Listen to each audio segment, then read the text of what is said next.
Warning! Kinda Murdery contains adult themes, explicit language, and descriptions of violence.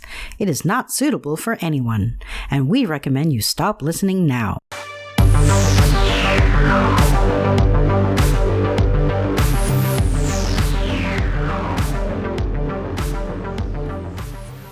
I'm Zevin Odelberg, and this is Kinda Murdery. Central to today's story is the question of whether a single woman, 5 foot tall and of weak constitution, with a bullet embedded in one of her hands, could, on her own, dismember 2 adult women, shove them in trunks, drag those trunks out of the house, and get them to the train station. Sounds unlikely, but unlikely isn't the same as impossible. So now, please join me as we uncover what truths we can and solve what mysteries we may. Kinda Murderies. The Sun Devil's in the details. The bodies are in the trunks. Ruth Judd and the Phoenix trunk murders starts now.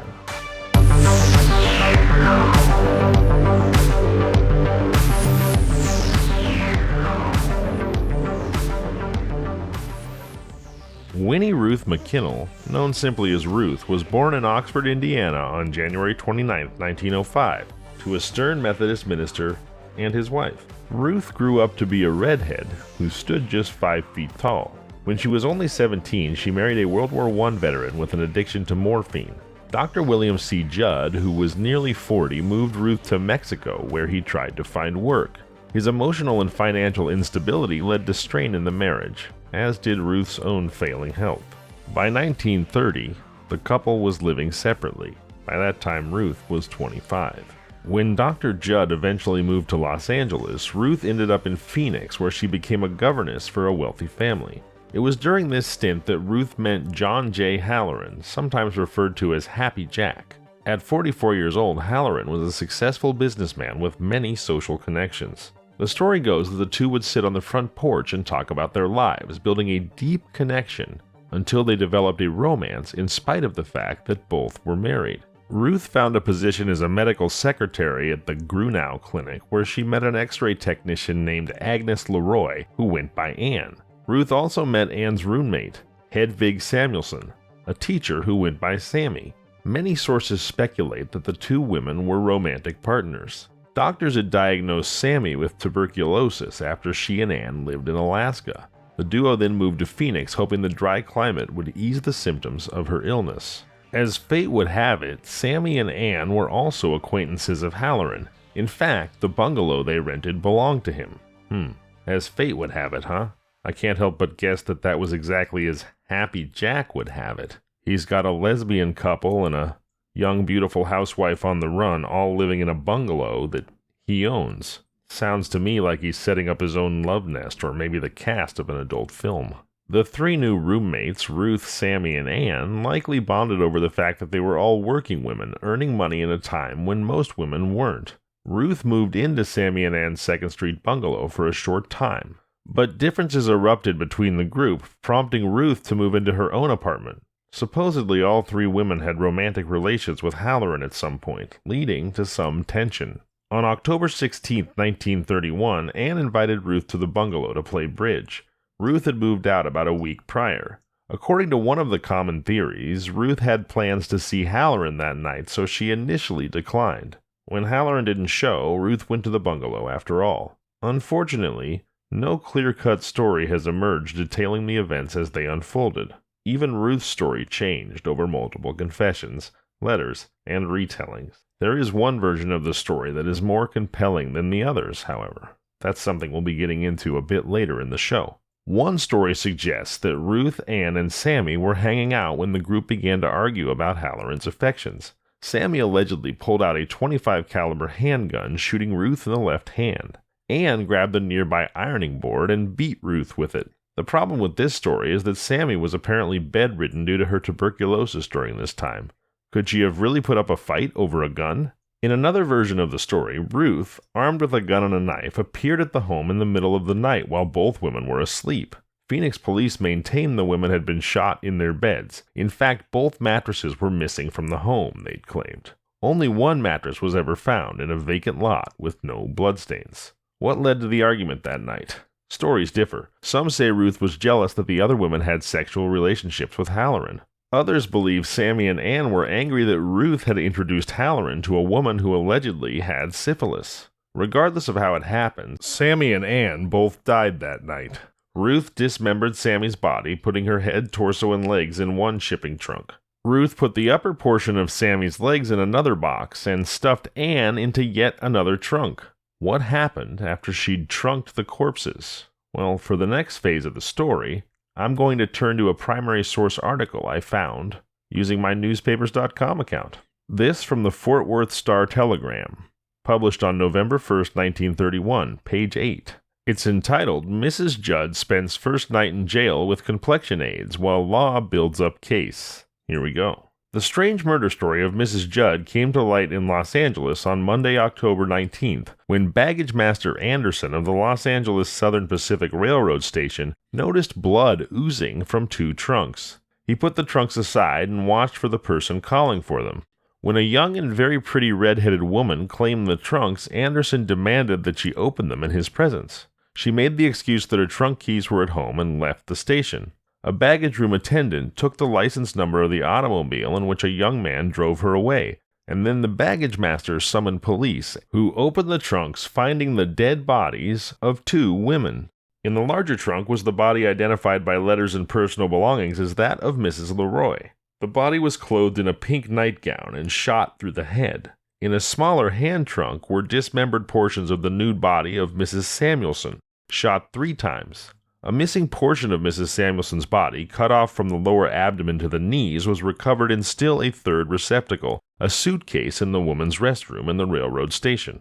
Tracing the license number of the automobile in which the woman rode away, Los Angeles police on the night of October 19th arrested Burton J. McKinnell and Dr. William C. Judd at the Santa Monica home of Dr. Judd's sister, Miss Caroline Judd, a schoolteacher.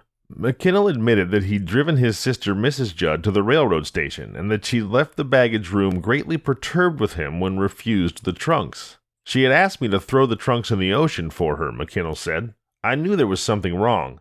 I asked her if there was a man or a woman in the trunks. She grabbed my arm and said, "The less you know about it, the better for you."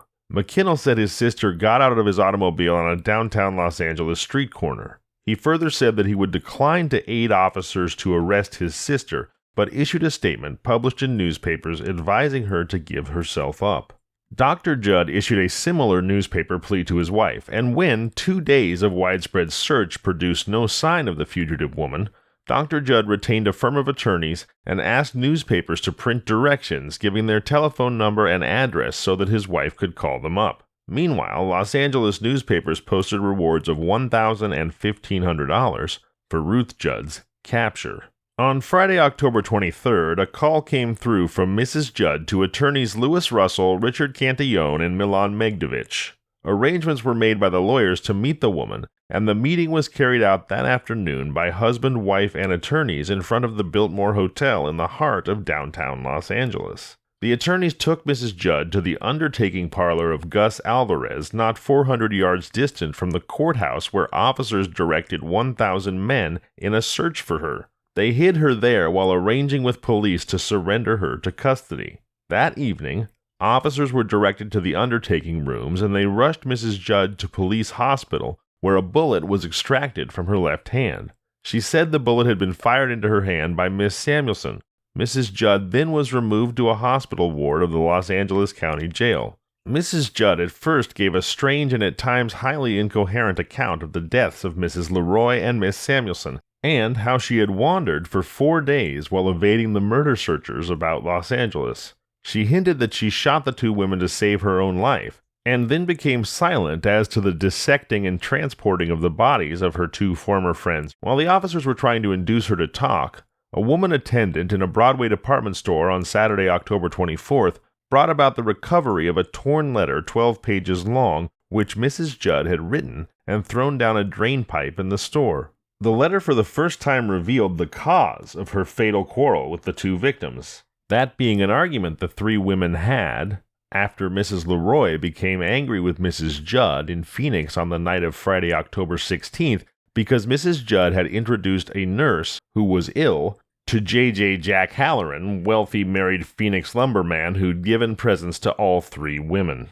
This, of course, being the 1930s newspaper way of referring to what I mentioned earlier, the fact that Leroy and Samuelson were angry with Judd, who allegedly introduced Halloran to another woman, this ill nurse, who had syphilis. Okay, back to the paper. Preliminary hearing on the first of the murder accusations probably will take place within 2 weeks. Although Mrs. Judd was brought here on extradition papers charging only the murder of Mrs. Leroy, the second Phoenix warrant, claiming the murder of Miss Samuelson, was served yesterday when she crossed from California to Arizona soil. The case would go to trial with much fanfare and lurid coverage by William Randolph Hearst's papers, and Winnie Ruth Judd would be found guilty of first-degree murder on February 8, 1932. Judge Speakerman ordered Ruth to die by hanging, and she was sent to prison in Florence, Arizona to await her execution, which was scheduled for February 17, 1933. She raised an appeal which was unsuccessful, but then, just 3 days before she was scheduled to be executed, Ruth's behavior became so erratic that she managed to convince the prison warden that she was insane, and, after a 10-day hearing that found her mentally incompetent, her death sentence was overturned on March 30th, 1933. She would ultimately be sent to the Arizona State Asylum for the Insane on April 24, 1933. But between the end of the hearing on March 30th and when she was sent to the hospital on April 24th, crucial clues to the truth of our story would be revealed. Ruth hired a new attorney named H.G. Richardson, and on April 1st, 1933, she had Richardson file an appeal with the Arizona Superior Court requesting a new trial based on her criminal trial attorney, Paul Schenk's, failure to claim self-defense on Ruth's behalf, or to allow her to take the stand in her own murder trial. After filing the appeal and asserting self-defense, Richardson asked Ruth to write him a confidential letter explaining the whole truth of the murders so that he could build a new defense on her behalf should the appeal to the higher court be approved. Ruth wrote that letter to Richardson on April 6th and April 8th. But nearly everything in it contradicted the story Ruth had just told him and which he'd subsequently included in his appeal to the Superior Court the week before. Ruth had persuaded her new attorney to help her claim self-defense, but then she confided in him that she'd meant to kill Anne and cut up Sammy herself. After he read it, H.G. Richardson locked Ruth's, quote, first and only confession, unquote, letter away in a safety deposit box, where it remained for the next 68 years. The contents of the confession would not be revealed until 2002. Later, on the same day that she completed her confession letter, Ruth Judd tried to take her own life by swallowing a razor blade. Perhaps she thought that attempting to kill herself would bolster an insanity plea if self-defense failed. Or perhaps it was because someone else now knew the real version of events. So what was that, quote, real, unquote, version? Well, let's hear it from the trunk murderess's own pen. Dated April 6, 1933. I am writing the absolute truth of this case in full confidence that you will use it as you see fit in your best judgment. Mr. Richardson, I have full confidence in you, and trust you. This is my first and only confession of the case of the homicide of Anne Leroy and Hedvig Samuelson. Anne was used to the world. I truly was not. Jack Halloran was the only man I'd gone with since my marriage. I was ashamed of things I'd done. I could not openly compete with her. I was married, and ashamed to. Day after day she lorded it over me, always smiling and fresh and sweet, well knowing she was hurting me with her taunts. Many evenings Anne would kiss Jack and caress him in our presence, and after he was gone, gloat over not caring a thing for him, but merely working him for money. It was not what Jack did, but the continual taunts made by Anne which drove me beside myself. I could not stand the taunts. I just went crazy. Those taunts kept me awake. I could not sleep. I cried. I even prayed. I wrote my parents to please come to me. I was losing my mind. Wild ideas kept me awake. I took sleeping sedatives. Luminol. Luminol is barbiturates, a stronger precursor to Xanax or Valium. I wrote my doctor that my nerves were breaking. I couldn't eat. I couldn't sleep. I loved Anne still, but those taunts. I would take more medicine to quiet my nerves, cried to please get things off my mind, to sleep. Never did I have the slightest dream of hurting Sammy. She simply never entered my mind, except to get Anne, stop those taunts so I could sleep. Nothing more did I think of. I took the gun and a knife. How I would do it I was not sure, but I had no intention of harming Sammy. Jack was as intimate with Sammy as Anne, but it was Anne's cruel taunts that haunted me. And it seems that by cruel taunts she's talking about Anne laughing and saying that she's only with Jack for the money and doesn't actually care for him. There's nothing more specific about what those taunts might have been. Alright, back to Ruth's story. I hid in the house next door. Anne and Sammy returned to the bedroom. After they retired, I went to the back door, laid the knife and my shoes outside the door, then I crept in the unlocked front door. I sat down on the couch in the same dark room and soon fell asleep, clutching the gun. I awakened. Sammy had gone to the bathroom. That insane desire, that power led me on. I started for Anne. My stomach was turning inside out, really twitching, jumping out of me. Outside, not a tremor, but my stomach jumping like convulsions. I retreated, curled up, and went to sleep again. Oh, and again, all night, I don't know how many times. Sammy kept going to the bathroom. I started for the bedroom and then retreated, each time so exhausted I immediately went to sleep. Morning. I heard the milkman. Sammy went to the bathroom again. I started to call to her, tell her I was there. I really did. Then I began shaking inside, and remembered what I had come to do. So this time, I crept past the bathroom door, shot Anne. It was a low shot. Sammy called, "What fell, Anne?" I was hurrying past the door. Sammy came out and demanded to know what was the matter. I was limp. She completely took the gun from my hands. I was non-resistant. I said, "Sammy, I am crazy. I have lost my mind. Give me that gun and I will blow my brains out right here in this door." She held the gun and said, "You get out of here right this minute." I then picked up the knife and went back after her with the knife. As I grabbed for the gun, I stabbed her in the shoulder.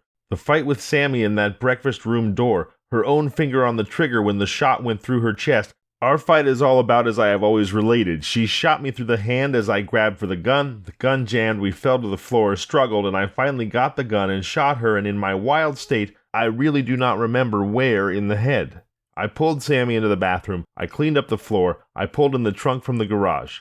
It was now about 6:30 or 7 a.m. I tugged and pulled and finally got Anne from the bed into the trunk. Now it doesn't sound possible, but this all took about 2 hours. I left for the office. I'd pulled the trunk with Anne's body into the living room, but the trunk was unlocked. Sammy was on the bathroom floor all day Saturday. This all happened in the morning. I stayed in my office until 4 p.m. I then took the bag home with me with the gun, the knife, the pajamas, and a dress. I fed my cat and went back to the 2929 North 2nd Street house at around 6 p.m.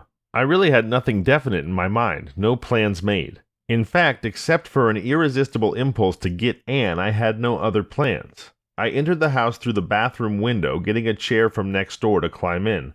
I pulled the trunk back into the hall and tried to lift Sammy into it, but that was utterly impossible. I couldn't lift her. She was too heavy. Her body was stiff. I then got 2 cheap knives from the kitchen and severed her body into portions I could lift. I was hours doing this, and then inch by inch pulling the trunk back into the living room. The baggage man, after taking the trunk to the truck, informed me it was too heavy to ship as baggage. I told them to take the trunk to 1130 Brill Street then, which they did. I also left the mattress from Anne's bed rolled up right there in front of these baggage men at 2nd Street, blood-soaked, in the living room. Sunday noon, I started getting ready to go to Los Angeles again. I transferred portions of Sammy's body to the smaller trunk and suitcase. Then I washed the gun in the lavatory. While it was under the water, a bullet remaining in the gun went off, and the lead smashed in a sheet, which part of it I threw in the toilet and the other went down the basin. From here, I think most everything has already been known. And the everything that's already been known is what you heard earlier from the newspaper about her arrival in Los Angeles and the discovery of the bloody contents of the trunks, as well as her being on the lam from the law, her eventual capture and incarceration, and of course, trial. Ruth was sent to the Arizona State Asylum for the Insane on April 24th, 1933. There she became quite popular, styling patients' hair and befriending guards. And although Ruth was meant to spend the rest of her life at the hospital, 4 walls could not keep Ruth inside.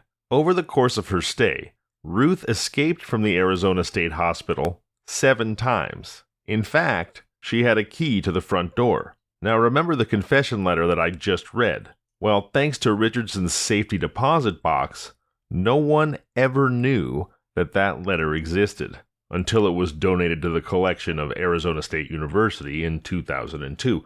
No one ever knew. Well, Winnie Ruth Judd knew, and leading up to a parole hearing in 1953, she wanted that letter back in the worst way. In fact, that is probably the most damning proof that Ruth's April 6th and April 8th letter is more than just another crazed confession. It isn't so much what she wrote in the letter, it's the amount of time she spent trying to get it back. In a half a dozen letters written between June and November of 1953 and now on file at the Arizona Historical Society archives in Tucson, Ruth pleads with H.G. Richardson's widow, Fern, to return the incriminating letter to her. In 1953, Ruth was preparing after 20 years for a new sanity hearing. Should she be found sane, Ruth knew she'd be taken back to Florence prison, after which she could appeal her case and she hoped be sent home with time served. A 20-year-old letter in which she confessed to her attorney that she'd killed her friends and cut up one of their bodies unassisted by another person would mess up her plans for freedom. Said Ruth, "It is so important to have everything ready if my sanity hearing comes up this month," she explains in the last of the letters. In each, she implores Mrs. Richardson to bring the documents to her personally or allow her brother to come pick them up, explaining her intention to destroy anything in Richardson's file that she, quote, might not need, unquote. She's insistent that neither her new attorney nor anyone else see the letter. Despite 6 letters from Ruth and 1 from her new attorney requesting the return of the confession, Fern Richardson did not comply. Ruth's insanity was not overturned, and she returned to her many, remember 7, escape attempts. During Ruth's last escape in 1962, she made it all the way to Northern California and established a new identity as Marion Lane. There she stayed for 7 years and began to work as a housekeeper and caregiver. According to some accounts, Ruth worked for a wealthy woman who left her some money upon her death. Upon her return to Arizona in 1969, Ruth hired a famous San Francisco criminal defense attorney, Melvin Belli, and an Arizona criminal defense attorney, Larry Debus, to handle her case for parole. In spite of the fact that the Arizona governor, Jack Williams, agreed to release Ruth if the entire ordeal went over in a hushed manner, Belli held a press conference in which he boldly and quite publicly called for her release. As a result, Debus fired Belli. Ruth's bid for parole was successful, and she moved to Stockton, California after her release, and in 1983 she was released from parole. Winnie Ruth Judd finally died in 1998 of natural causes at her home in Sunny Slope, California. She was 93. By then, she was known as Marion Lane, and most people who knew her true identity chose to believe her long-ago story about killing her friends in self-defense. And of course, she died 4 years before anyone would have been able to see her, quote, one and only, unquote, confession letter. Said a friend named Jerry Lukowitz of Ruth's last days, "She was a little old lady, but she was still gorgeous. When I visited her in Sunny Slope, she was always beautifully dressed with her hair coiffed. She said something once about how she was sorry she wasn't going to live long enough to see the day when people would finally stop remembering Winnie Ruth Judd, the Phoenix trunk murderess." Until next time, I'm Zevin Odelberg, and this has been Kinda Murdery.